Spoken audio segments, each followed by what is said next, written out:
Y Paz. Em, Vamos a iniciar esta sesión. Em, por favor, si tienen cualquier duda, de hecho que al final hay una sección de preguntas, pero por favor siéntanse con la libertad de interrumpirme en cualquier momento si ven algo que desean que profundice o algo que no les quedó claro, por favor me interrumpen, abren su micrófono y me interrumpen con toda confianza, para poder, no, estoy proyectando la pantalla completa, así que no veo el chat, así que si tienen alguna consulta, por favor me la dicen directamente y con todo gusto la absolveré. Eh, Trataré de ser bastante, gráfico en las cosas que voy a tocar el día de hoy. ¿Ok? Entonces,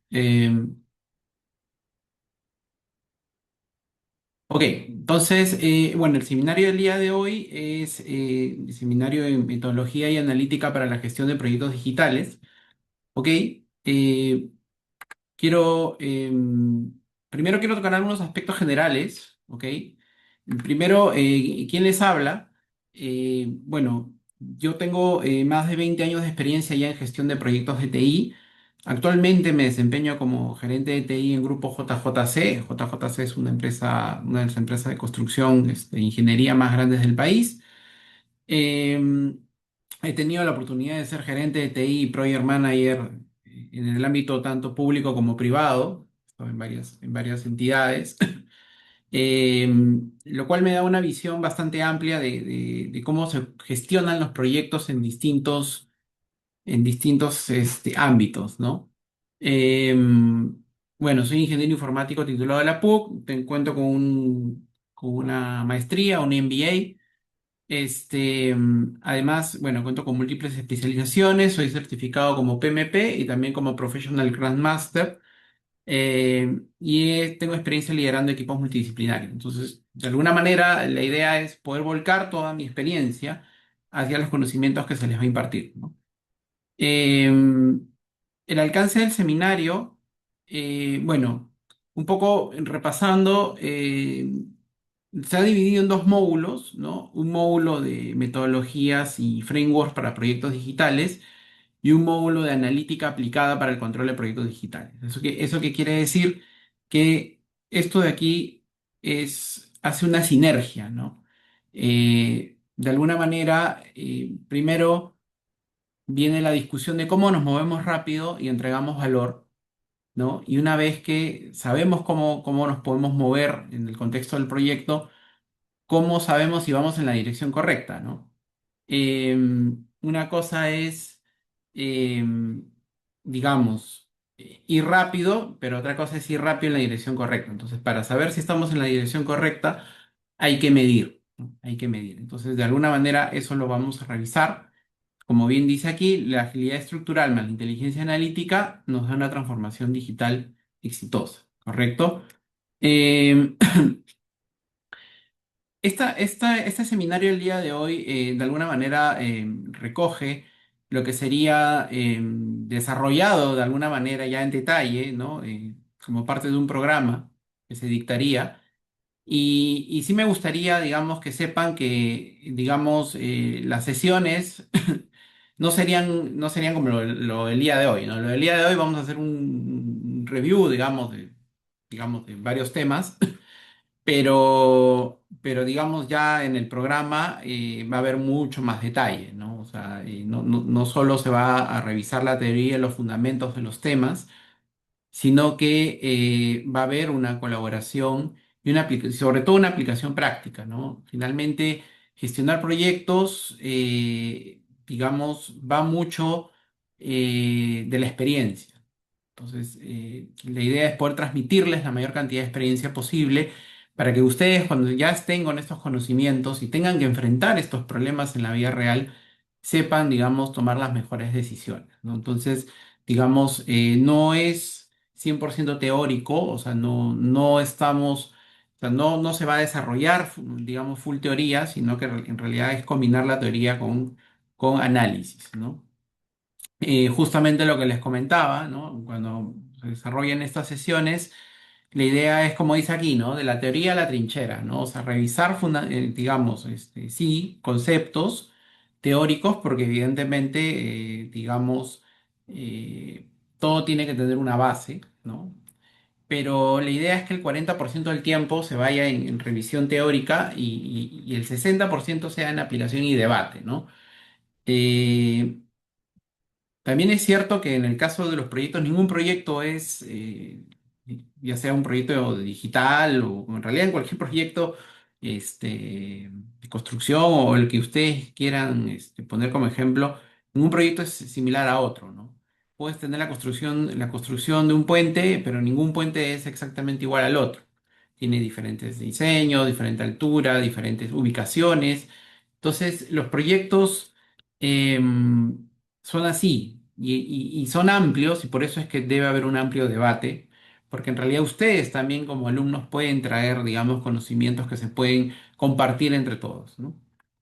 Eh, Finalmente se propone hacer un trabajo individual integrador. Individual, la idea no es hacer grupos, sino que uno mismo pueda interiorizar todos estos conceptos que se van a revisar, digamos, y conforme avancen las sesiones, ir trabajando desde la sesión uno hasta la última sesión, un pequeño trabajo que lo pueden, digamos, entregar al final como parte, digamos, de la aplicación práctica de todos los conocimientos que se van a ir revisando. Entonces, más o menos, para que se dé una idea de qué van a, digamos, qué van a recibir, digamos, como parte del programa y cómo se estructurarían estas sesiones, ¿no?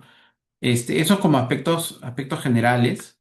Eh, bueno, ya yendo un poco más ya al contenido del programa, que me imagino que es lo que más les interesa como parte de este seminario. eh, Como les decía, ¿no? eh, digamos, la revisión de toda esta información es así como ustedes ven como un iceberg, ¿no? O sea, finalmente uno puede pensar que en un proyecto lo que uno ve por encima es lo que realmente está pasando o lo que realmente uno tiene que resolver, pero en realidad hay un montón de cosas que no están a simple vista y que se van a desarrollar en clase de cómo hacer esa profundidad para poder justamente entender esas formas de poder gestionar un proyecto en su integridad y en su totalidad. Entonces, la idea de estas herramientas, de estos frameworks, de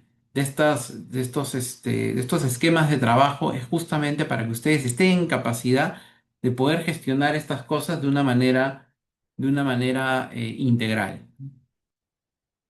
Entonces, una de las cosas que, digamos, normalmente eh, se tiene que decidir, digamos, como parte ya de metodología de gestión de proyectos digitales, es, digamos, el enfoque. Muchos dicen, no, yo todos mis proyectos los hago de manera, digamos, tradicional, de manera cascada, ¿no? Que le llaman los métodos predictivos. Eh, Otros dirán, no, yo hago siempre Agile, ¿no? Yo hago mi Scrum o mi Kanban. Eh, o algunos dirán, no, yo hago un enfoque híbrido porque aplico esto y aplico el otro, pero no siempre se aplica, digamos, o sea, en la gestión de proyectos no existe una receta. No hay, o sea, no siempre se aplica el mismo método para todo proyecto. Va a depender de ciertas variables, ¿no? Aquí, como se aprecia en el gráfico, entre más claros, digamos, tengamos los requisitos y entre más certeza tecnológica exista, digamos, se aplican estos enfoques, ¿no? En realidad, esto va de más a menos. O sea, si se cuenta, digamos, con más claridad de los requisitos y con una certeza tecnológica, a veces utilizar un método, digamos, cascada, puede ser el más conveniente. Y no necesariamente siempre hacerlo agile porque hay que hacerlo agile. Y lo mismo pasa al revés, ¿no?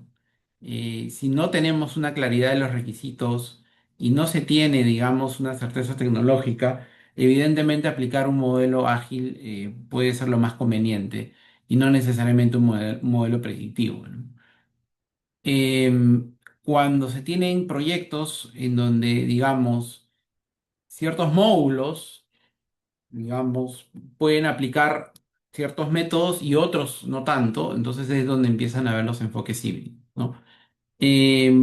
Digamos, el método cascada es el método, digamos, tradicional, es el método en donde uno hace, pues, eh, hace digamos, su kickoff, hace su project charter, hace su análisis, su diseño, construcción, pruebas, finalmente hace pasa a producción y el cierre del proyecto, ¿no? Es un proyecto lineal, digamos, no se avanza hasta que no termine el paso anterior. Como les digo, en algunos casos puede ser, digamos, utilizado cuando hay una gran claridad de los requisitos y hay una gran certeza tecnológica. Y también hay algo que quizás voy a comentar más adelante, pero que quizás en el mundo real se ve mucho y es el tema de los costos, ¿no? Eh, Porque a veces uno puede tratar de aplicar siempre Agile, pero a veces es mucho más costoso que simplemente hacer un modelo cascada predictivo, porque el proyecto lo amerita y porque simplemente es el modelo, digamos, de gestión más práctico en ese momento y el más económico. Entonces, digamos, uno como parte de un área de sistemas, un área de transformación digital, no necesariamente está aislado. Ustedes, digamos, están en un ecosistema, hay un área de finanzas, hay un cliente, ¿no? Hay un contrato, hay tiempos, entonces son varias variables que tienen que, de alguna manera analizar y no necesariamente todo se queda en el tema técnico, ¿no? Entonces, eso también hay que considerar. Y del otro lado, tenemos temas como Scrum, ¿no? No sé si todos los que están aquí, digamos,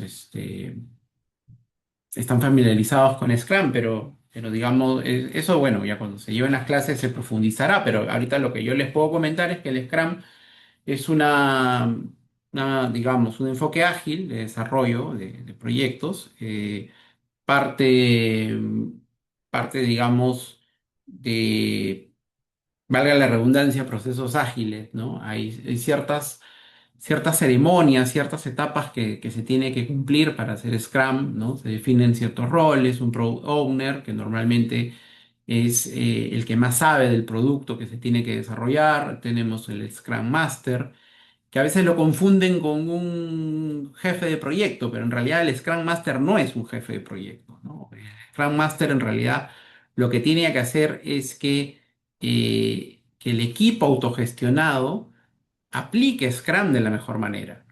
Más o menos es como un evangelizador, ¿no? Pero en la práctica lo toman como un jefe de proyecto, que va y pide cuenta a todo el mundo. Pero el Scrum, el manifiesto ágil, en realidad te habla de un rol, digamos, distinto. Eh, no parte de un product backlog, o sea, digamos, una serie de requisitos. Se eligen qué requisitos van a entrar dentro de un sprint. Un sprint es un ciclo corto, digamos, de desarrollo. Se hace una planificación de ese sprint y sale pues un sprint backlog, ¿no? Imagínense una lista de 50 requerimientos y se define en esta planificación, se define que los 10 digamos, más importantes entran al primer sprint, ¿no? Una vez que entran al sprint, ya lo que te dice Scrum es que el equipo que está dentro de esta célula, por así decirlo, eh, es autogestionado. ¿Eso qué quiere decir? Y claro, con la ayuda del Scrum Master, pero es autogestionado. O sea, estas personas que van a desarrollar estas funcionalidades tienen que tener una Scrum Meeting diaria y tienen que autogestionarse, ¿no? Eso es, digamos, eso es lo que el manifiesto te dice, ¿no? Que que no tiene que haber, digamos, limitaciones ni barreras para el equipo. Se supone que el equipo es un equipo que está conformado por personas que tienen la suficiente capacidad técnica para poder desarrollar lo que se les pide, ¿no?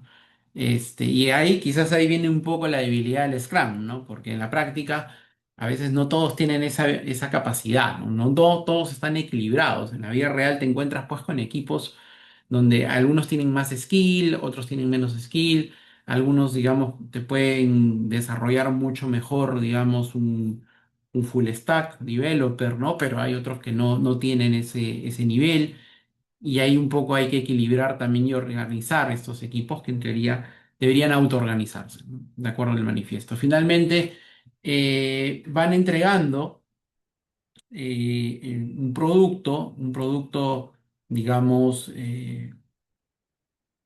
al cliente. Al Product Owner se le entrega ya un producto, o sea, Scrum es una entrega de producto, y vuelve a empezar un nuevo sprint, digamos, con un nuevo ciclo. Entonces así más o menos se va haciendo. Entonces, a diferencia del predictivo cascada, ¿no? En donde yo tuve que haber hecho todo el análisis, el diseño, toda la construcción para que recién el cliente vea algo de producto ya funcionando. En cambio, en Scrum no. En Scrum ya desde un ciclo, digamos, muy pronto puede ir viendo ya producto final, ¿no? Desarrollado y funcionando. Esa es, digamos, la filosofía del Scrum. El Kanban, bueno, el Kanban es un método, bueno, inventado por los japoneses, en realidad por la empresa Toyota, ¿no? Ya hace muchísimos años, que, digamos, parte de tableros de control, ¿no? Tableros de control, en donde uno de manera visual puede ir viendo cómo se van atendiendo los requerimientos del proyecto, ¿no? No sé si han visto esos tableros grandes, ¿no? Estas pizarras con varios post-its, ¿no? Y hay como que columnas, ¿no? En donde empieza de lo que está, digamos, en análisis, en evaluación, lo que ya está, digamos, en ejecución, lo que está en pruebas, lo que ya está, digamos, con el cliente, lo que ya está puesto en producción. La idea es tener una forma visual de qué se está haciendo y quién lo está haciendo, porque lo más interesante del Kanban es fijar responsabilidades, ¿no? Quizás en un equipo de 4 o 5 personas no sea tan, digamos, no sea tan, no se ve tanto la aplicación de Kanban, digamos, al margen del orden que te brinda, pero digamos, imagínense proyectos, digamos, Toyota tenía proyectos, de 400, 500 personas, ¿no? Entonces, y ahí es distinto, ¿no? O sea, ahí puedes controlar eso y saber cómo va cada parte del producto y en qué parte está y quién es el responsable de cada parte puede ser incluso hasta inmanejable. Entonces, digamos, son enfoques, y como estos hay muchos más, pero digamos, son los más representativos. Y los enfoques híbridos, como les había comentado, es, digamos, ya un mix, ¿no? A veces hay proyectos en donde, por ejemplo, les piden desarrollar una app móvil que se conecte a una web, digamos, y puede ser que quieran aplicar un modelo Agile para el app, digamos, porque quieren entregar producto rápido al cliente final para que el cliente les valide que efectivamente. Cuando hablo de cliente, puede ser cliente interno, cliente externo, ¿ah? Esto aplica para todo, ¿no? O sea, a veces pueden decir, no, lo que pasa es que mi alcance es interno. Yo atiendo a las áreas internas de la empresa y se acabó. Bueno, pero igual sigue siendo un cliente, ¿no? Te define requerimientos y te valida producto. Es lo mismo también que alguien que es un consultor, ¿no? No, yo soy consultor de sistemas y yo tengo clientes externos. Bueno, es lo mismo. Vas a tener a un cliente externo que te va a hacer exactamente lo mismo, va a cumplir el mismo rol de validación. Entonces, imagínense que esta app, ¿no? Ustedes quieren, digamos, de acuerdo al análisis, ven que es mejor entregar producto rápido con Agile, pero digamos, la web, como es una web, digamos, ya conocida, es algo que ya saben, ya, toda la información que el app va a ir descargando simplemente va a ser procesada en reportes o en un repositorio, pueden aplicar un método cascada, ¿no? Como les digo, hay un análisis técnico, pero también depende de muchos otros factores como costos, y velocidad de entrega, ¿no? Entonces, más o menos tengan una idea. Eh, no, aquí digamos un poco el resumen de lo que les venía comentando. En el modo cascada, el nivel de incertidumbre, bueno, normalmente se recomienda que es una incertidumbre baja, en cambio en el Agile la incertidumbre es alta, y bueno, el híbrido es variable, la flexibilidad del cambio. Evidentemente un modelo predictivo es muy rígido, ¿no? Imagínense un proyecto de 8 meses, ¿no? Y ya pasaste por todas las etapas y recién cuando entregas el producto te dicen, no, ¿sabes qué? Así no era, cámbialo todo, ¿no? Imagínense, ¿no? O sea, tienen que regresar hasta el análisis y el diseño cuando ya tienen prácticamente todo construido, ¿no? Es bastante rígido, ¿no? En cambio, el modelo ágil, claro, es mucho más adaptativo, puede ser más costoso también, ¿ah? En términos de que si no se lleva bien el control de los cambios, puede rápidamente corromper el alcance del, del producto y del proyecto. Que siempre hay que estar mirando el alcance y los costos, ¿no?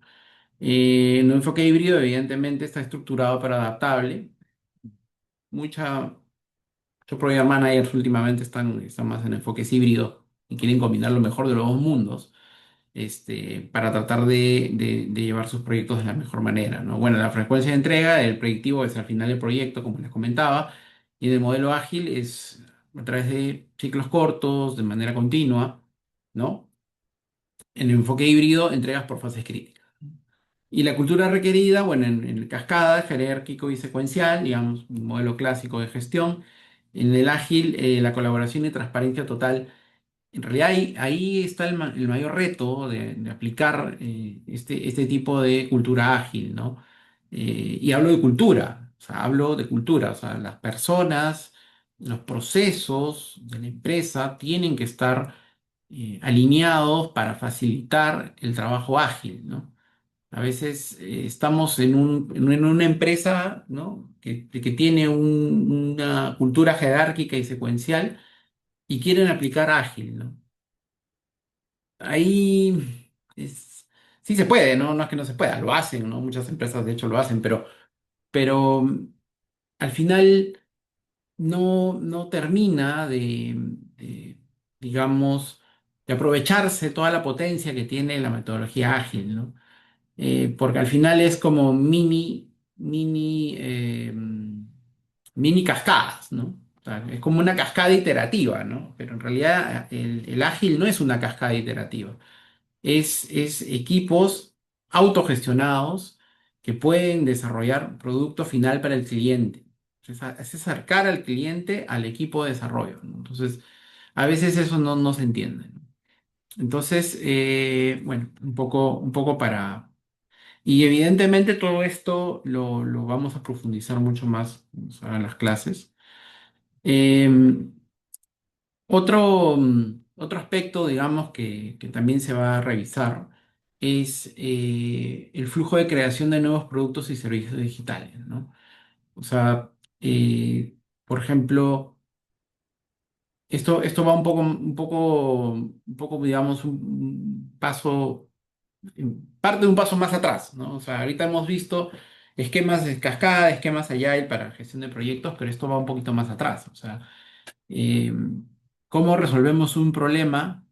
Eh, Evidentemente con tecnología, con desarrollo de tecnología, pero ¿cómo solucionamos un problema utilizando, por ejemplo, herramientas que nos puedan ayudar a llevar desde la idea hasta el producto? Digamos, en este caso, digamos, todavía no está la idea. O sea, digamos, se conoce el problema, ¿no? Oye, hay un problema en el área de logística porque, no sé, se pierde el inventario.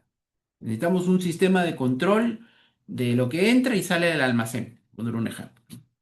Entonces, tenemos que, primero, digamos, justamente, o sea, se sabe el problema, pero hay que profundizar. Entonces, eh, hay técnicas como Design Thinking, ¿no? Es una de las técnicas que se va a profundizar en el curso, que es justamente cómo podemos comprender al usuario y definir el problema correcto al resolver. Design Thinking es una forma, digamos, de poder eh, empatizar, ¿no? los usuarios finales, ¿no? Se hacen sesiones, es mucho de ir a campo, es mucho de plasmar, digamos, estas ideas, digamos, y poder validarlas con el usuario final, con el cliente antes siquiera de proponer tecnologías, que esto lo hacemos web, que esto lo hacemos digamos, con Python, lo hacemos con el lenguaje de programación que a ustedes mejor les parece, o esto es una app responsiva, o lo que ustedes quieran, ¿no? Esto es antes, ¿no? Esto es, de alguna manera, poder empatizar con el cliente, o sea, que el cliente se sienta entendido y que de alguna manera ustedes también puedan, ¿cómo decirlo? Puedan entender las necesidades de su cliente, ¿no? Entonces, se hace un prototipo, tampoco no es que quede en el aire con Design Thinking, se hacen estas sesiones para definir, empatizar, y se hace un prototipo, digamos, para evaluar si efectivamente se está entendiendo la necesidad del cliente. Entonces, digamos, Design Thinking nos ayuda, es una forma de poder empatizar con un cliente. eh, ya el método como ya exacto, ya bueno, lo revisaremos a detalle en el curso, pero digamos, como idea general, les va a ayudar, digamos, a tener un prototipo validado por su cliente. Entonces, una vez que ya tengo el prototipo, o sea, ya sé cuál es el problema y ya más o menos he definido por dónde se tiene que resolver el problema, es validar y experimentar con ese prototipo. Entonces, ahí se aplica ya otro método, ¿no? Que es el Lean Startup, ¿no? Que en realidad eh, es un método que viene como bien dice su nombre, de las startups, ¿no?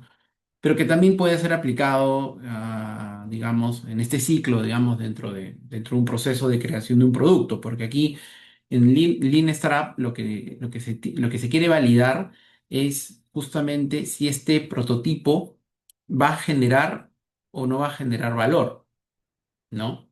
Al final,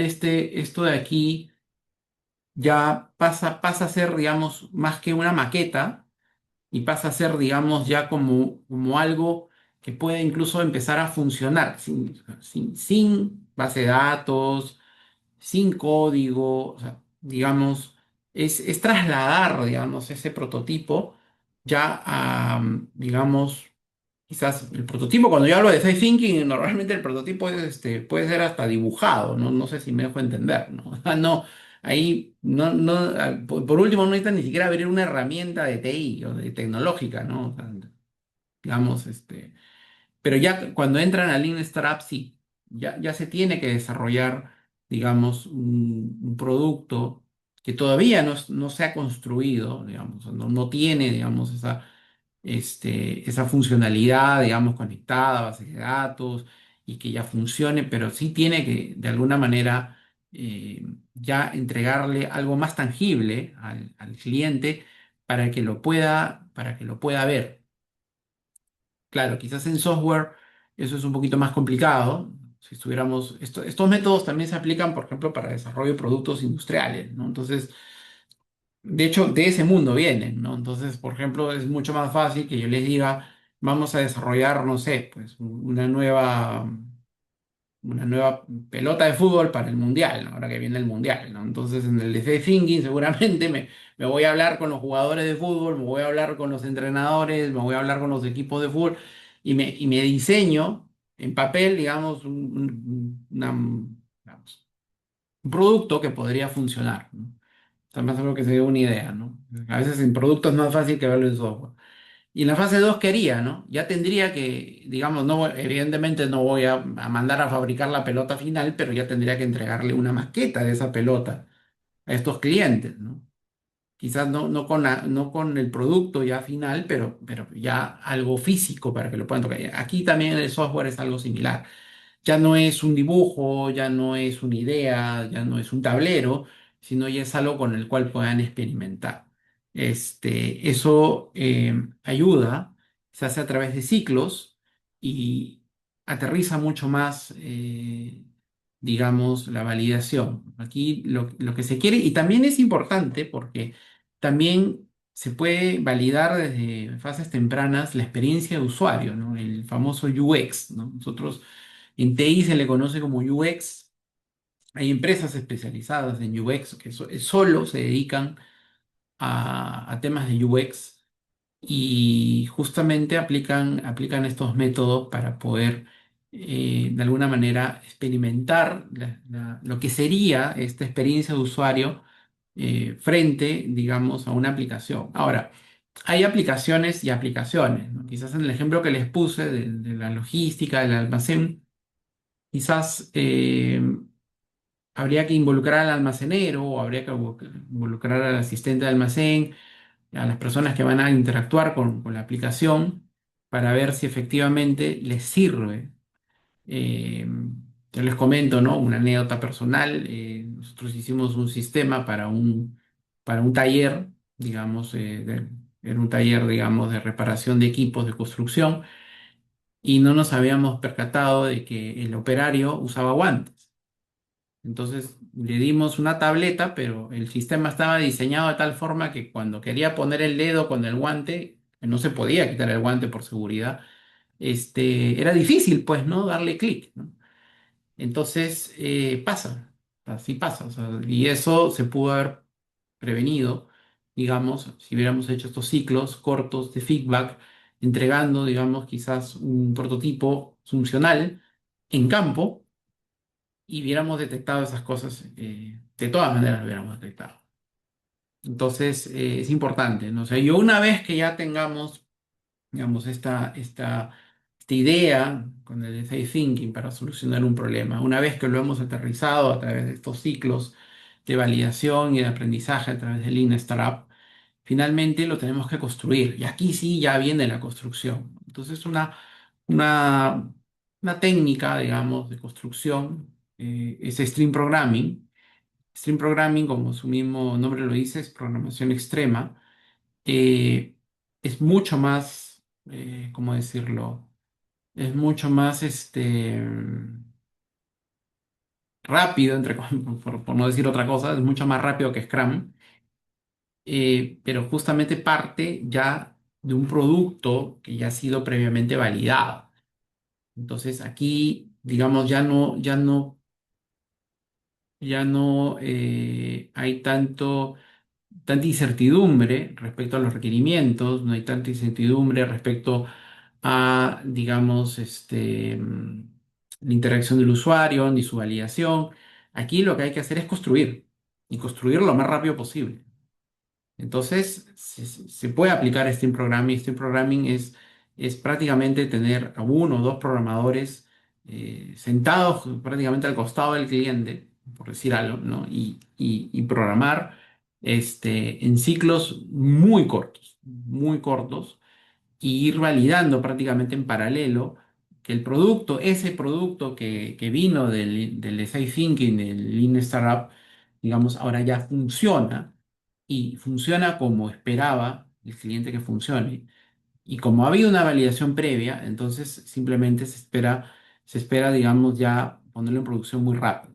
Entonces, eh, de alguna manera, lo que quiero mostrar aquí es cómo todo esto se puede, digamos, alinear para poder llevar soluciones a las empresas a través de proyectos digitales, ¿no?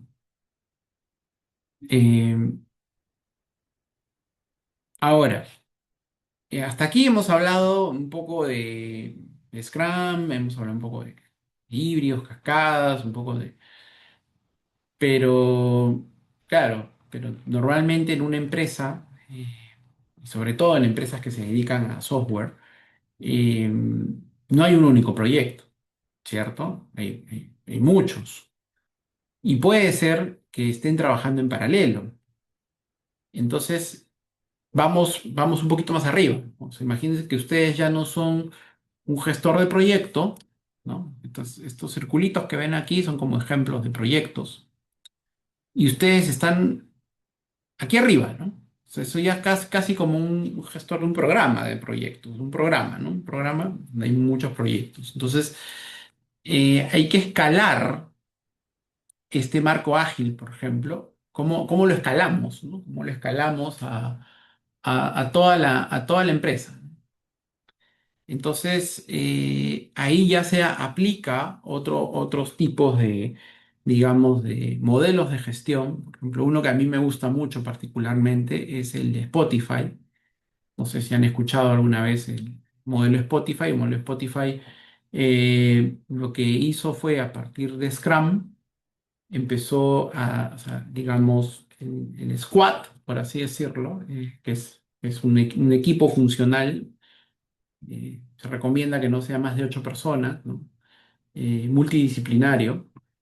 Es un equipo que aplica el Scrum que estábamos viendo hace un rato, pero este equipo tiene al costado otro equipo y al costado otro equipo y otro equipo. O sea, tienes varios squads, digamos, todos aplicando Scrum. Perfecto.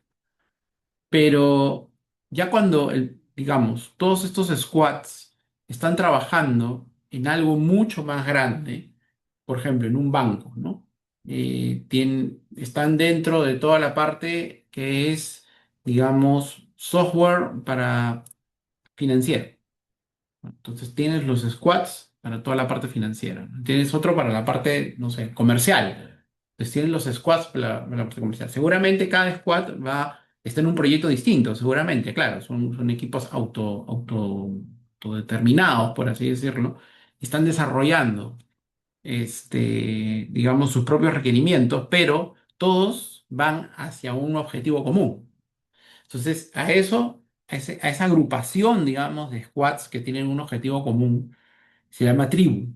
Entonces ya tienes una tribu de muchos squads, ¿correcto? Y dentro de cada squad, como es multidisciplinario, puede haber un full stack developer, puede haber un base de datos, puede haber, digamos, alguien de, digamos, de UX, puede haber un diseñador, o sea, pueden haber varios roles. Cuando tú agrupas los roles de manera transversal, por ejemplo, agarras al full stack developer y los juntas con los demás full stack developer de los otros squads dentro de la misma tribu, a eso se le llama un capítulo. ¿Y para qué se crean los capítulos? Son espacios en donde estas personas que están, digamos, en diversos proyectos bajo un esquema común porque forman parte de la misma tribu, pero pueden tener espacios para compartir conocimiento, ¿no? Y decir, oye, yo estoy trabajando en este sistema que es un scoring crediticio, y tú que estás, digamos, en el otro proyecto, que estás desarrollando, digamos, la generación del balance contable, oye, a mí me ha saltado este problema, ¿cómo lo has resuelto, no? Entonces, como son del mismo tipo, digamos, de profesionales pueden hablar entre ellos, ¿no? Puede pasar lo mismo con los administradores de base de datos, puede pasar lo mismo con los diseñadores gráficos, los UX. Entonces, digamos, vas escalando el modelo, ya no te quedas, digamos, con un Scrum, sino ya los conviertes en squads, estos squads de una tribu, formas capítulos, ¿no? Este, mm, para poder de alguna manera ordenar y fomentar, digamos, la agilidad ya a nivel empresarial, ¿no? Finalmente, algunas empresas, no muchas acá en Perú, llegan incluso a formar gremios, ¿no? Lo vi en Rimac Seguros, porque ellos tenían, digamos, muchas tribus, ya cuando tienes ya no solo una tribu, no tienes varias tribus y forman algo que le llaman un gremio, ¿no? Un gremio, digamos, ya es como decirlo, es libre y voluntario. Uno puede juntarse, digamos, con gente de distintos squads y distintas especialidades, pero que tengan, digamos, un interés en común, ¿no? Se puede formar, por ejemplo, un gremio de aprendizaje en temas de machine learning, por así decirlo, ¿no? Entonces, todos aquellos que están interesados en Machine Learning pueden formar su gremio, ¿no? Puede haber otro que estén interesados en ciberseguridad, ¿no? Entonces forman otro gremio de ciberseguridad. Entonces, Spotify crea este modelo. De hecho, lo aplica todavía a su propia empresa, ¿no? Y como les fue tan bien, escalando un modelo ágil, es que muchas empresas en el mundo y aquí en el Perú lo replican, ¿no? El Banco de Crédito tiene el modelo Spotify, RIMAX Seguros tiene el modelo Spotify, y así como ellos, muchas otras empresas también escalan agilidad de esa manera, ¿no? De hecho, todo este modelo que de alguna manera se los he explicado así verbalmente, se va a revisar con más detalle. Pero la idea es que ustedes sepan que existe y que se puede escalar este modelo de agilidad ya a nivel empresarial. No. Ok, entonces entramos a otro paradigma, por así decirlo, en la gestión de proyectos digitales, que es la integración continua, ¿no? Entre la cultura ágil y la automatización, ¿no? Hasta ahorita hemos hablado de agilidad, hemos hablado de desarrollo de proyectos, hemos hablado, pero finalmente, si a esto no le ponemos, digamos, una capa de integración continua y de despliegue continuo, o sea, si no aplicamos, digamos, un buen DevOps, no va a funcionar. ¿No? O sea, ¿cómo hacemos ya técnicamente? Porque esto sí, ya cuando hablamos de integración continua, ya estamos hablando ya de tecnologías, ¿no? O sea, ya estamos hablando de que hay un ciclo en donde se planifica, ¿no? Visto, se construye, se valida, se testea, y una vez que esté testeado y aprobado, digamos, se hace el release, y el release se despliega y los usuarios lo usan y con su feedback nuevamente se planifica, nuevamente se desarrolla, nuevamente se testea, nuevamente se hace el release, nuevamente se despliega. Y si es una empresa ágil, imagínense, ¿no? Y con personas trabajando en distintas, ahora con el tema del remoto y con el teletrabajo y con el tema, digamos, de la virtualidad, puedes tener equipos trabajando de varios países. Imagínense qué difícil sería llevar todos estos, digamos, modelos de agilidad, si al final del día tu código fuente lo tienes que integrar de manera manual. No sé si se imaginan eso, ¿no? O sea, uno puede hablar de agilidad, puede hablar de squads, puede hablar de tribus, y al final del día, cuando ya quieres integrar tu código, ¿no? A ver, todos aquí copien su código y vas copiando y pegando manualmente, olvídense, es inmanejable, es imposible, ¿no? Entonces ahí vienen estos conceptos de CI, es integración continua, que es básicamente utilizar tecnología para poder integrar código de una manera, digamos, sistematizada, ordenada, ¿no? Y que permite a trabajar múltiples equipos sin que se estén chancando, digamos, entre comillas, código, ¿no? Protege el código productivo y permite a todos los desarrolladores trabajar de una manera mucho más eficiente, ¿no? Por ejemplo, uno puede utilizar GitHub, por ejemplo, para hacer esto. No sé si alguno lo conoce, pero son herramientas, digamos, que te permiten automatizar. No solo el tema de que tu código, digamos, no afecte el código productivo, el código de test, sino también se hacen los test automatizados, ¿no? Sobre todo los test unitarios, las pruebas unitarias. Entonces, todo eso ya está, digamos, ya automatizado. O sea, uno crea su rama, ¿no? Donde pone su código, los cambios del código, y esto se integra, digamos, y pasa por pruebas unitarias automatizadas. Entonces ya o sea, automáticamente te pueden decir, no, o sea, acá hay un error, esto no funciona, esto no compila, esto no se integra al código que ya existe, y control de versiones. Entonces, también ordena las pruebas ya funcionales, y una vez que eso, digamos, pasa, digamos, el test, viene la parte ya del deploy, ¿no? Pero imagínense hacer un deploy. Hay empresas que hacen deploy diarios, ¿no? Entonces, imagínense tener que estar armando un release y tener que estar desplegando. Imagínense estas áreas de operaciones de TI, ¿no? En donde normalmente pues te piden pues control de cambios, te piden informe, te piden ventana de mantenimiento. olvídense. Es imposible aplicar agilidad si no tenemos estas herramientas, digamos, que permiten empaquetar y desplegar, digamos, de una manera automatizada, ¿no? Podemos utilizar Jenkins, podemos utilizar el mismo GitHub Actions. Hay varias tecnologías, o sea, digamos, eh, tecnologías hay un montón para esto. Lo importante, más que el uso de la tecnología, es saber para qué se usa la tecnología. O sea, yo estoy utilizando estas tecnologías no porque me dijeron que tenía que usar GitHub, ¿no? Sino para qué se usa. O sea, se usa justamente para permitir que este ciclo continuo, y por eso se llama integración continua, fluya y sea ordenado en la empresa. Y esa filosofía es el DevOps, ¿no? Es donde estos equipos de desarrollo se integran con los equipos de operaciones, ¿no? Y permiten eh, tener una cultura y un valor ágil a nivel de tecnología.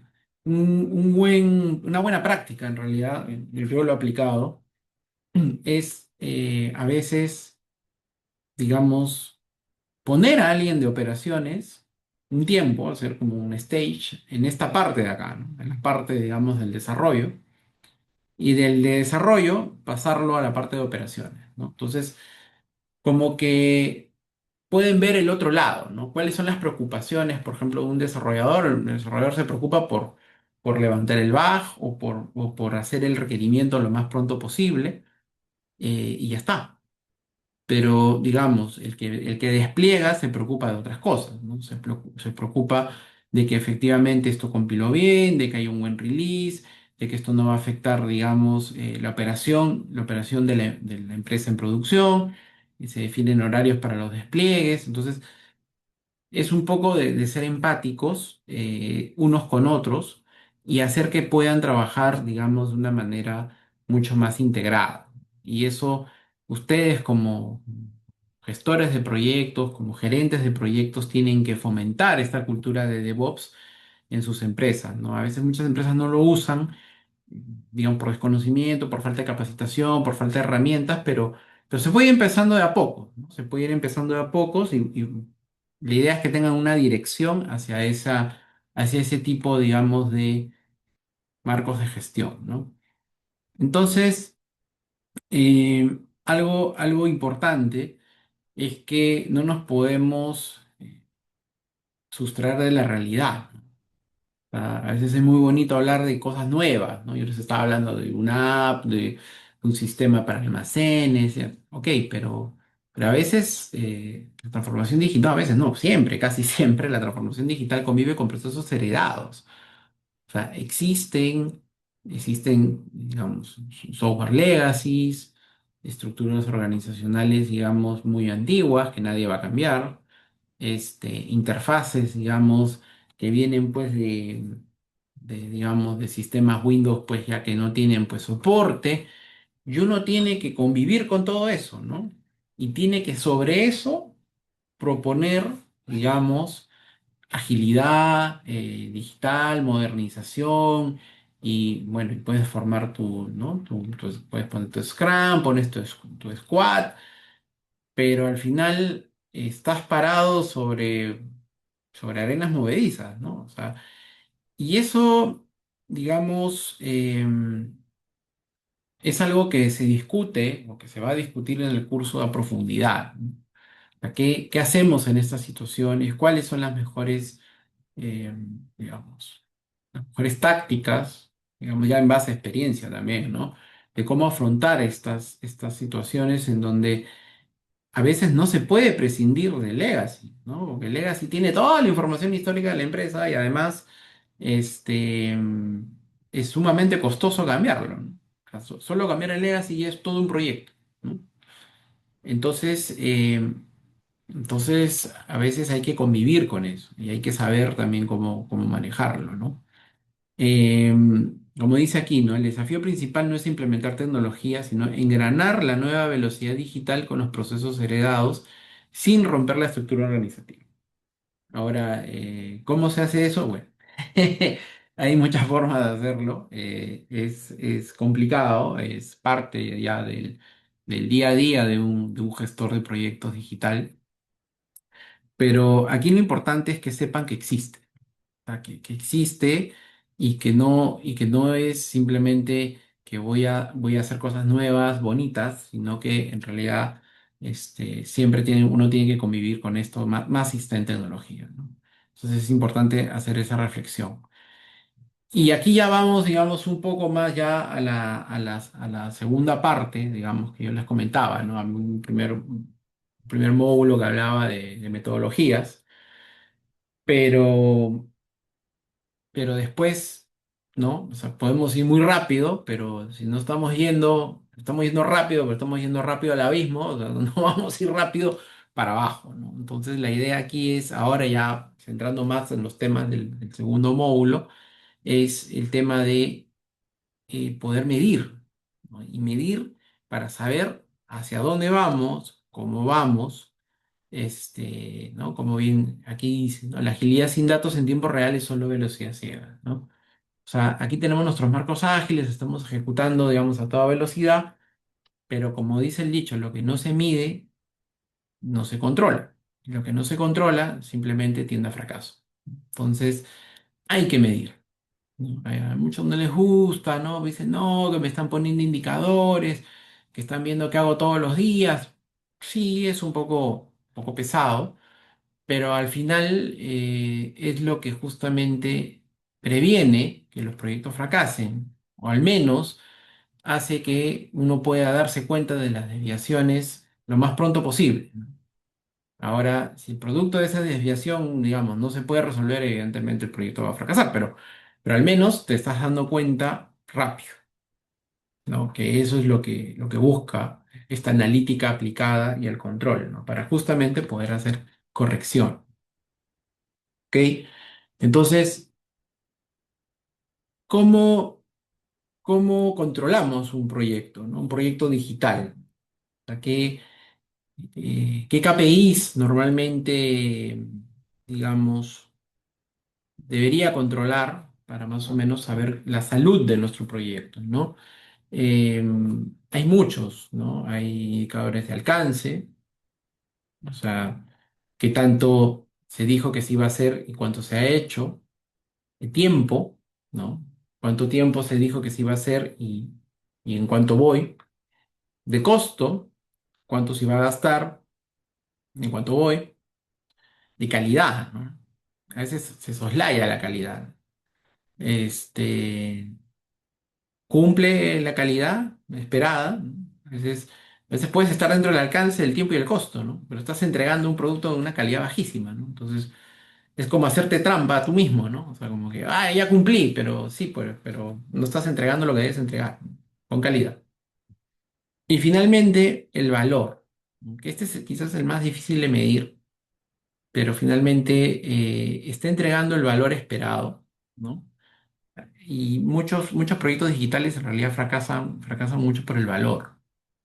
En proyectos digitales que fueron diseñados, por ejemplo, para reducir el 20% siguiendo con el ejemplo del almacén, ¿no?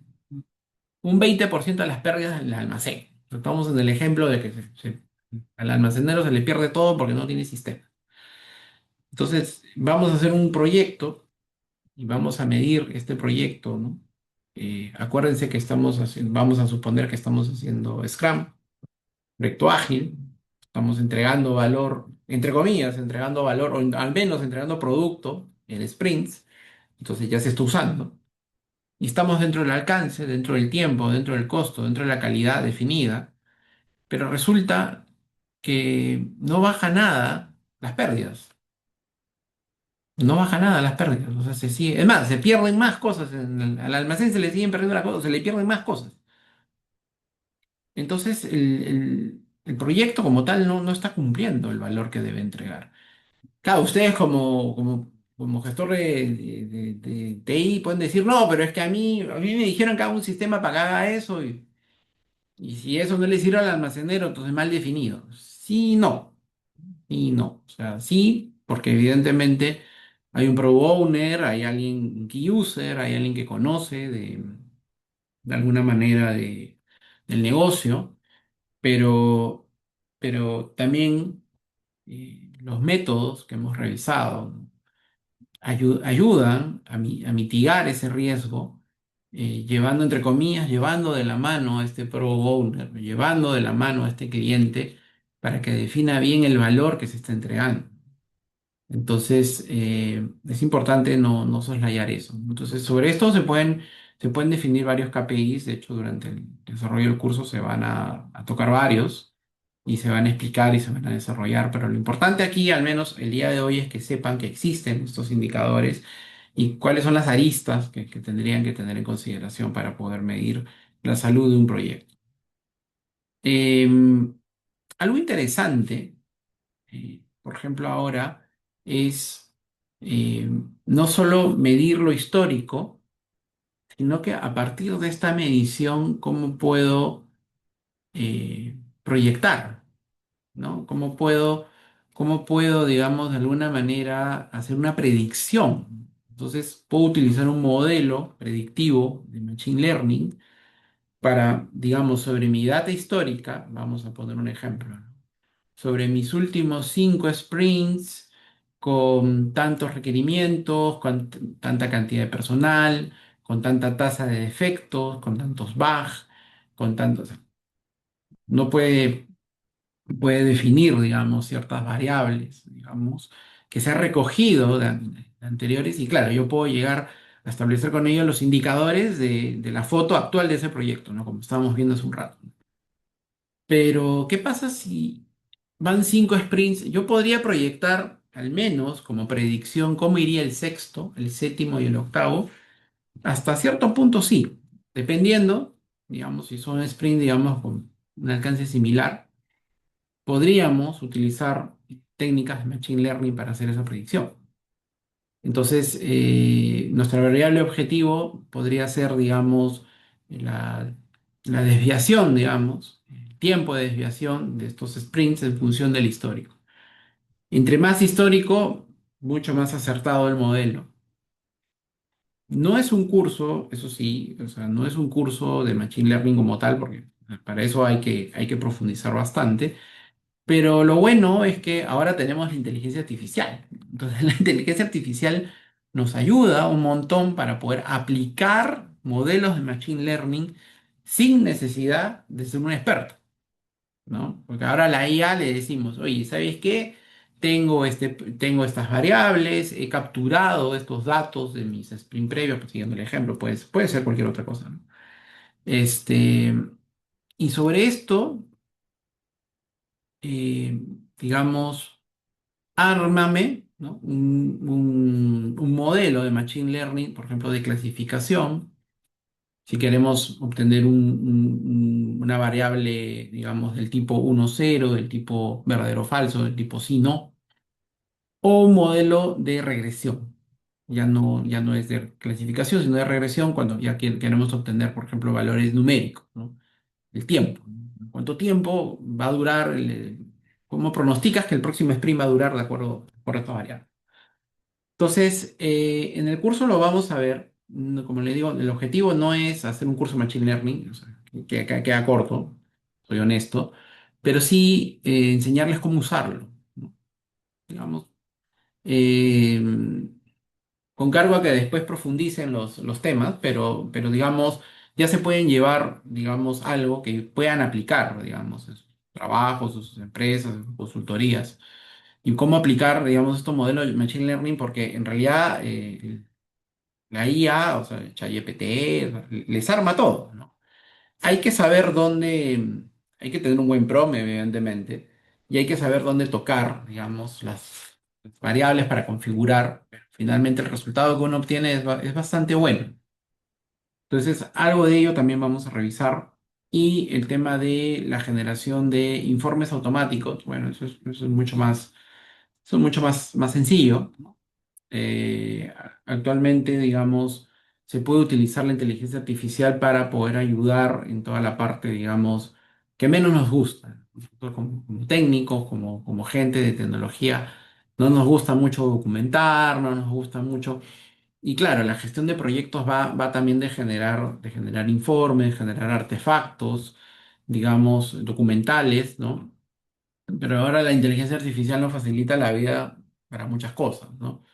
Incluso hay técnicas, imagino que habrán escuchado de ingeniería de prompts, ¿no? O prompt engineering, como dicen los gringos, pero hay otras técnicas, por ejemplo, que hacen que la misma IA te genere el prompt. Entonces, ese es metaprompting, ¿no? Entonces tú le dices a la IA, oye, mira, yo quiero un prompt que me haga esto en función de esto, y te da el prompt. Y después recién, con tus datos del proyecto, lo metes y obtienes resultados, digamos, bastante aceptables, ¿no? Definitivamente es una herramienta, es una ayuda. Tampoco es que sustituya digamos, bueno, por el momento al menos no llega a sustituir al profesional, o sea, digamos, igual tienen que revisar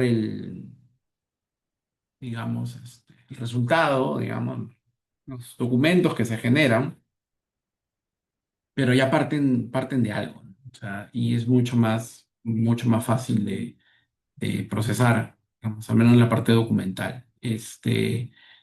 Todo eso también lo vamos a revisar. Entonces, la gestión del desempeño fundamentado en evidencias, ¿no? Haciendo la recolección de datos, el análisis, ¿no? Nos lleva a un ciclo de mejora continua. ¿Eso qué quiere decir? Que si yo voy, voy refinando las estimaciones, voy haciendo los ajustes correspondientes en los frameworks de trabajo, se va elevando la madurez del equipo digital iteración tras iteración. Y esto no solo aplica a un proyecto en sí, digamos, a un proyecto con 10 con 10 sprints, ¿no? Y voy refinando conforme voy avanzando hasta el último sprint, sí, pero seguramente voy a arrancar un nuevo proyecto y ya voy con todo ese conocimiento, con todas esas mejoras continuas, con todo eso, digamos, que ya aprendí en el proyecto anterior y lo puedo aplicar en un nuevo proyecto. Entonces, es un ciclo virtuoso, ¿no? O sea, aquí voy refinando, voy planificando y esto lo voy, de alguna manera, lo voy metiendo nuevamente a mis nuevos proyectos. Entonces, eh, todo esto nos ayuda a no solo mejorar nuestro proyecto, sino nos ayuda en general a mejorar la gestión de nuestros proyectos porque estamos en un ciclo de mejora continua, ¿correcto? Eh, entonces, actualmente el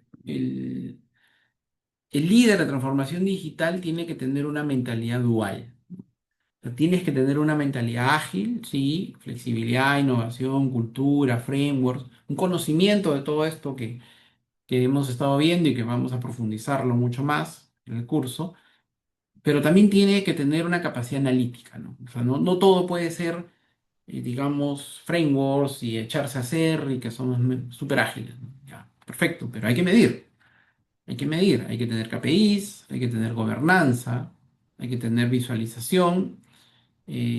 Justamente en la parte de visualización también vamos a ver algunas herramientas que se pueden utilizar, ¿no? Power BI, por ejemplo, es una de ellas. Hay otras como Tableau, y bueno, en el mercado hay un montón de herramientas que se pueden utilizar para visualizar esto, porque eso también es importante, ¿no?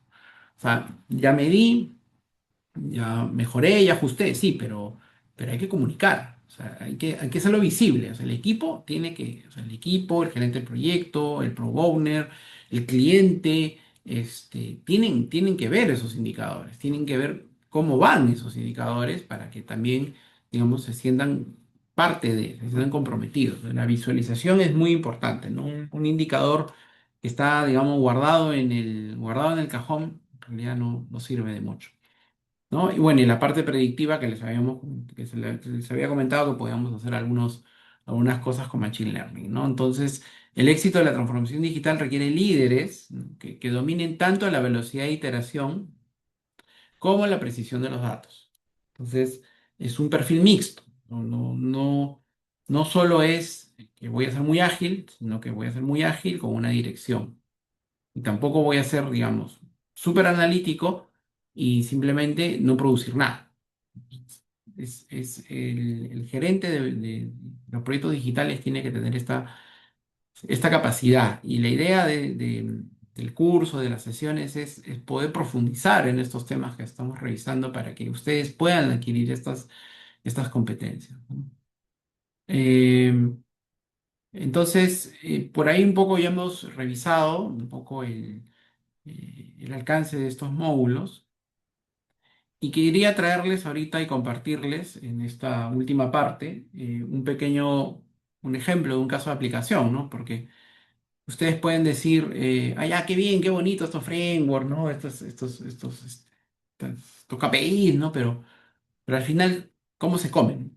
Entonces, yo les he traído un ejemplo, pequeño ejemplo, ¿no? Que dice del caos al control, ¿no? El éxito en los proyectos digitales, eh, y que es algo que también vamos a revisar en el curso, lo vamos a revisar, que es respecto a cómo se aplica todo esto en la vida real, porque yo creo que eso es lo más importante, lo más rico, ¿no? Entonces aquí, por ejemplo, teníamos esto es un caso real, ¿no? El desafío era, como dice, rastrear lo invisible en el terreno. Eh, Teníamos una empresa de construcción en donde teníamos obreros que tenían actividades, tiempos muertos, errores de registro y retrasos no vistos. Entonces, ustedes saben que en la empresa de construcción, hora hombre es plata. Y cuando sumas un montón de horas hombre es mucha plata. Entonces, se proyectó hacer una app, ¿no? Para hacer una gestión de obra que sincronice, digamos, con un aplicativo web que finalmente consolide los datos y bote los dashboards, los indicadores, y integre incluso con el RP de la empresa. Entonces, como dice aquí, el desarrollo de una plataforma web app para la gestión de horas hombre de múltiples frentes de una obra en tiempo real. Objetivo, optimizar costos laborales, lo que comentaba, predecir retrasos y recuperar el capital perdido por horas no rastreadas. El riesgo es construir un software perfecto que fracase en un eterno físico implacable. Entonces, ya desde ahí vamos identificando algunos riesgos del proyecto. Puede estar muy perfecto, pero cuando se ponga, digamos, en campo, ¿qué va a pasar? Entonces, digamos, entonces nos chocamos con la realidad del terreno, ¿no? O sea, yo voy, digamos, muy entusiasmado, ¿no? Con este proyecto y me empiezo a chocar con las barreras, ¿no? Que hacen que los proyectos empiecen a fallar, ¿no? Entonces, la primera barrera son los procesos heredados, ¿no? Eh, Tanto, digamos, aquí tenemos, pueden ser sistemas legacy, pueden ser procesos también, procesos, digamos, eh, porque el proyecto a veces puede ser muy, muy exitoso en la implementación y un fracaso total en la adopción, ¿no? Y ahí entran ya temas como, por ejemplo, la gestión del cambio, ¿no? O sea, o sea, estas personas toda su vida han hecho un proceso con lápiz y papel. Y un buen día viene, ¿no? Viene TI y les dice, no, ahora van a usar este aplicativo. Créanme que no lo van a usar. No lo van a usar. A no ser de que las cosas se hagan de la manera correcta, ¿no? Hay formas de gestionar el cambio. La segunda barrera es el tema de la incertidumbre. Hay una incertidumbre bueno, y la resistencia al cambio que yo les decía, ¿no? Entonces, esto de aquí son cosas que de alguna manera, si bien es cierto, pueden escapar de la parte de la gestión de proyecto digital como tal, pero son realidades que uno tiene que gestionar si quiere que finalmente este producto, digamos, se integre al día a día y al trabajo de las personas. Entonces ahí también son cosas que se tienen que revisar, ¿no? Entonces, ¿cómo utilizo o cómo empiezo a utilizar las cosas que he aprendido en este curso, en estos cursos que se vayan a llevar, para poder de alguna manera ir derribando estos muros y estas incertidumbres, ¿no? Entonces, para este ejemplo, primero aquí sí se identificó que el esquema cascada iba a fallar aquí, porque hay una alta incertidumbre, ¿no? Se tiene que validar que efectivamente esto va a empezar a funcionar y a entregar valor en campo. Entonces, se, se optó por una metodología ágil. Innovación centrada en el usuario, uso de Design Thinking y Lean Startup para co-crear una app que los obreros quieran usar. Miren, qué importante, ¿ah? O sea, aquí, ¿no? O sea, hace un rato estaba hablando de Design Thinking, Lean Startup, del prototipo, ¿no? Y van a decir, este es un floro, ¿no? Porque nos está vendiendo cosas que no se hacen, ¿no? Sí, sí, sí se hacen, se hace, y ayuda un montón. Porque si co-creamos este prototipo con los obreros, que finalmente va a ser el usuario final, o sea, no es el ingeniero, el jefe, el gerente, no, el obrero es tu usuario. Entonces, a ese lo tienes que involucrar, a él se le tienes que traer el celular y tienes que decirle, oye, mira, aquí vas a poder utilizar así, le vas a dar clic aquí, y ellos te van a dar millones de ideas, te van a decir, no, así no funciona, yo uso Wandex, mejor tráeme una tableta, trabaja en una zona que no tiene internet. Puede ser también, ¿no? Oye, pues yo no tengo internet todo el día, trabajo en un socavón. ¿Cómo voy a usar tu aplicación si tu aplicación tiene que estar conectada en línea todo el tiempo? Son cuestiones que se tienen que revisar con los usuarios. Una vez que se innova utilizando estas técnicas, finalmente la cultura ágil, ¿no? Scrum, por ejemplo, podría aumentar colaboración, transparencia y círculos cortos de feedback para ir entregando este producto y no esperar 4 o 5 meses para que simplemente digan que no sirve, que lo desechan. Es más, o sea, el producto podría llegar ya cuando la obra terminó, ¿no? La obra de construcción, ¿no? Entonces, entonces aquí sí era importante aplicar una metodología ágil y ir validando en cada sprint si efectivamente esto se iba adoptando en campo, ¿no? Y si habían algunos problemas de adopción se iba refinando, ¿no? Finalmente esto es refinar, ¿correcto? Entonces, se aplica en la vida real. O sea, esto ayuda a poder, de alguna manera, gestionar un proyecto real de una manera mucho, mucho mejor y con una tasa de éxito, digamos, mayor, ¿no? Nunca existe el 100%, pero definitivamente todas las cosas que se ven en el curso les va a ayudar a que la tasa de éxito de sus proyectos mejore. Eso sí, no hay ninguna duda. Y finalmente, claro, o sea, oye, pero ya, todo este esfuerzo hay que trabajarlo, hay que aterrizarlo en datos, ¿no? Justamente lo que decían, ¿no? Eh, yo puedo ir avanzando con estos obreros y puedo estar haciendo mis sprints y puedo estar entregando, ¿no? mi software, pero oye, pero finalmente estoy cumpliendo mis objetivos de proyecto en alcance, tiempo, costo, calidad y valor. Entonces, eso es importante, ¿no? No se puede gestionar lo que no se mide con exactitud y seguridad. Entonces, es importante definir KPIs del proyecto para ir viendo si vamos bien. Entonces, como ya también les decía, hay que monitorear el proyecto en tiempo real. Podemos usar plataformas de datos, Power BI, honestamente es una de las que más me gusta. Se puede visualizar desempeño, recursos y códigos de botella al instante. Anticipamos desvíos, o al menos nos damos cuenta si está sucediendo uno muy prontamente. Y se puede utilizar técnicas de pronóstico como para ver hacia dónde va a ir la aguja en función de data histórica. Ahora, es pronóstico, ¿ah? O sea, si el modelo de Machine Learning te dice que tu próximo sprint va a trazarse un 50%, hay que tomarlo con pinzas, ¿no? Porque finalmente estos son modelos matemáticos, modelos de inteligencia artificial que de alguna manera tratan de pronosticar lo que puede ser, puede tener una alta probabilidad, pero para eso está el gestor de proyecto, ¿no? O sea, el gestor de proyecto tiene que tomar esa información con pinzas, pero tiene que de alguna manera aplicar, digamos, todas estas herramientas de gestión para evitar que eso pase, para que esa predicción en todo caso no ocurra. Y las herramientas de inteligencia artificial para la generación de informes y todo eso. Entonces todo esto que hemos estado conversando durante esta sesión sirve, se utiliza en la vida real. No es teórico, ¿no? Al contrario, es muy práctico. y ayuda. Entonces, eh, antes de aplicar estas herramientas, se hacían decisiones basadas en instinto, en juicio experto, ¿no? En que yo siempre lo hice así, ¿no? Eh, Software rechazado por los usuarios, ¿no? Y cuando aplicamos, digamos, una gestión del desempeño basado en unos ciclos de mejora continua, y un poco lo que hemos revisado el día de hoy, les aseguro que su tasa de éxito va a ser mayor.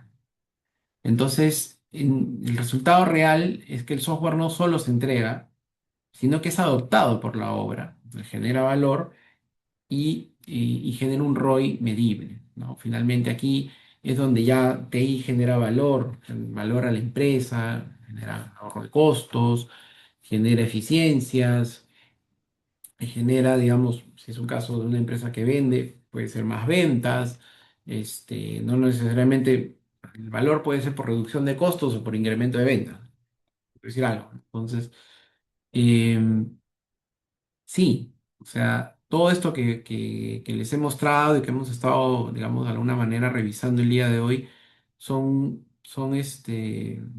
cosas muy valiosas y que se aplican en la vida real y que les ayuda no solo a obtener un proyecto, digamos, entregado, sino que un proyecto que finalmente genere valor a la empresa y ahí es donde viene la diferenciación. Cuando TI o cuando el profesional de TI empieza a generar valor en una empresa, créanme que lo ven con otros ojos, ¿no? Y ahí es donde viene, digamos, ya la diferenciación profesional. Eh, bueno, para cerrar, como dice la tecnología, sola no transforma, el conocimiento y la metodología sí. Si se dan cuenta, casi durante toda la hora y 20 minutos que estaba hablando, casi no he hablado mucho de tecnología. Sin embargo, porque la tecnología ya es un commodity, ¿no? Pero ¿qué haces con la tecnología si no la sabes gestionar? Si no sabes ordenar un proyecto de gestión digital, ¿no? Cualquiera te puede utilizar pues Python, ¿no? Sí, seguramente, ¿no? Pero si lo pones a gestionar 10 proyectos de transformación digital, honestamente no creo que le vaya muy bien en todos. Quizás en alguno que él mismo haga y programe. Entonces, este tipo de conocimientos nos lleva a un nivel superior, digamos, si bien es cierto, no nos desligamos de la tecnología al 100%, pero ya nos da otra visión como profesionales, ¿no? La tecnología ya pasa a ser un commodity y más bien nos vamos a esa capa de gestión donde podemos dominar la incertidumbre que siempre existe en todo proyecto, implementamos el cambio real en la operación y lideramos con datos, ¿no? Que eso es algo sumamente importante. Y eso es, con eso termina mi presentación del día de hoy. No sé si alguno tenga alguna consulta, alguna duda sobre algo que hemos revisado el día de hoy. Con mucho gusto, tenemos algunos minutos, podemos revisarlo.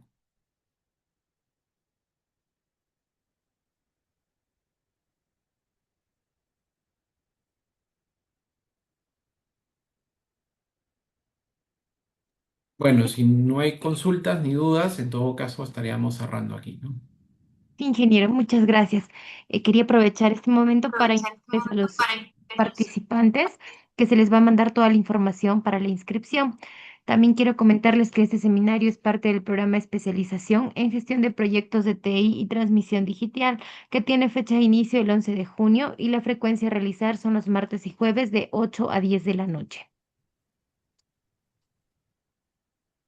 Muchas gracias, ingeniero. Muchas gracias a todos los participantes por la asistencia de esta noche. Los esperamos en clases. Gracias a todos. Buenas noches.